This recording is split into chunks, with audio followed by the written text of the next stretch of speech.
Alors, pour une justice sociale et climatique, reconnaissance de la dette écologique. Ben, voilà. Ça, c'est un peu spécifique. Pour une justice sociale et climatique. C'est pour les, on peut la garder pour l'atelier.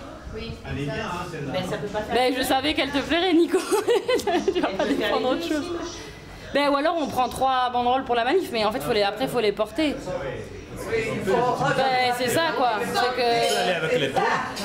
On peut aller avec les 3, mais en fait il y a les drapeaux, on en a une dizaine, il y a les programmes, donc il y a 2000 programmes CADTM à distribuer, les banderoles et le gueulophone.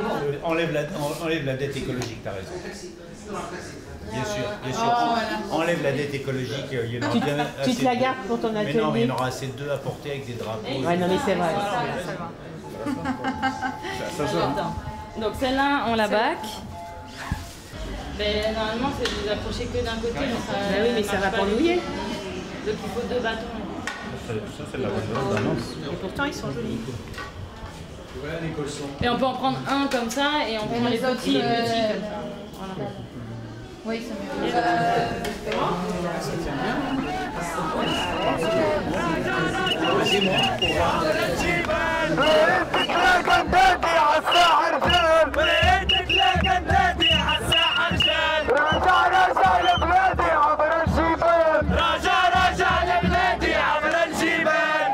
L'investissement étranger a baissé, comme le tourisme a baissé, toutes les sources de financement, toutes les sources de monnaie forte ont reculé.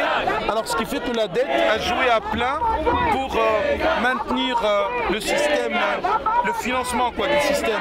Mais actuellement, la dette ne peut plus assurer ce rôle. C'est ce qui explique la crise actuelle.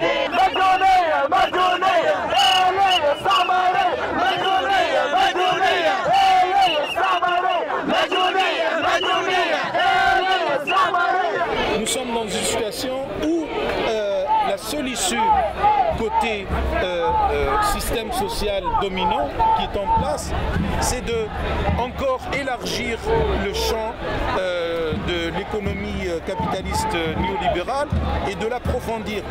Mais pour faire cela, il faut que la victime soit attachée pour pouvoir la marquer au fer rouge. Sinon, si elle se débat, c'est pas possible. Les Tunisiens et les Tunisiens, les jeunes refusent d'abdiquer, c'est ça le problème.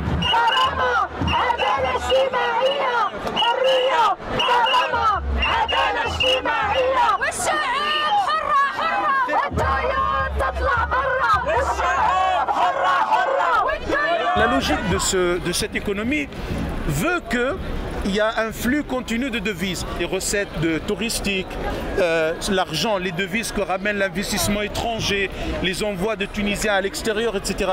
Toutes ces sources ont baissé après la révolution. C'est ce qui explique que la dette a joué le rôle de régulateur.